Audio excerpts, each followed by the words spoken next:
Michael, I don't think anybody's surprised, but we're all just a little disappointed as Concord's launch is worse than expected. Mike Straw over at Insider Gaming. The struggle of hero shooter Concord continues as the game is officially out and no one seems to care. In its first few hours available worldwide, Concord has yet to surpass even 1,000 players on Steam since launch. As of writing, less than 700 players are actively playing the online PvP title. To be honest, this shouldn't be too surprising based on the poor open beta numbers when no one had to pay to access for the game. Now that you have to spend the full $40 to play, it's hard to see it becoming a hit out of nowhere. Obviously, these numbers should go up over the weekend. This was posted just last week. I would say Friday, right? As the game launched, Friday, Thursday, somewhere around Friday. It was early access. As more players have time to play the game, we'll see if the action numbers start to grow in time. Michael, do they already have season 1 and season 2 ready to go for us? We're going to get more content here in October and then more to follow in January. We will see if we get a third season. I doubt it if the numbers continue to stay the way they are. We haven't heard official PlayStation 5 numbers, which doesn't surprise me because they only talk about good numbers, not bad numbers, right? So you, myself, Corey, and Steve from the team are playing this one right now. Dude, at the end of the day, here's the hook. This game was in development for 8 years, and it feels like it's still stuck at that 8 year ago launch. You know what I mean, right? Who nowadays for a hero shooter pays for the game? Nobody, right? I think that's one of the biggest factors holding it back. The hero shooter, this Guardians of the Galaxy appeal, is starting to miss with a lot of people, right? They want something else now as well, which is too bad. I think if they would have launched with Guardians of the Galaxy back in the day, dude, this would have just exploded. I think this game is just 8 years too late.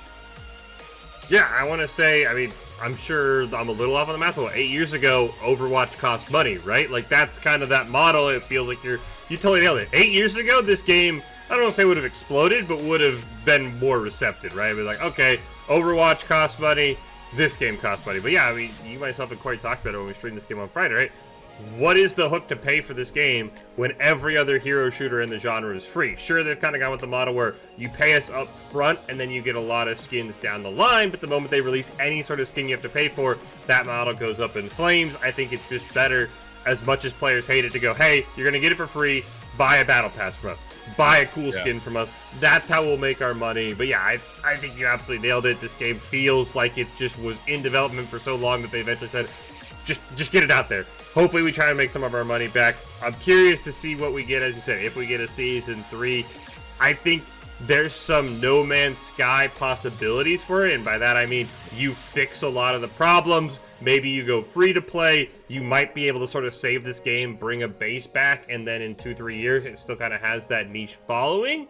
I don't know if we'll get that, because it feels like there's some cool concepts that I've enjoyed. They just weren't executed well enough for me to stick around, or for me to even want to tell a buddy who's asked me, hey, do I want to play this game? I'll be like, no, the $40 price tag I think is too high of a barrier, but there's some cool things they can pull off if they kind of go back to the drawing board and quickly do a rework in Season 3 and kind of fix a lot of things the game has go wrong with it right now.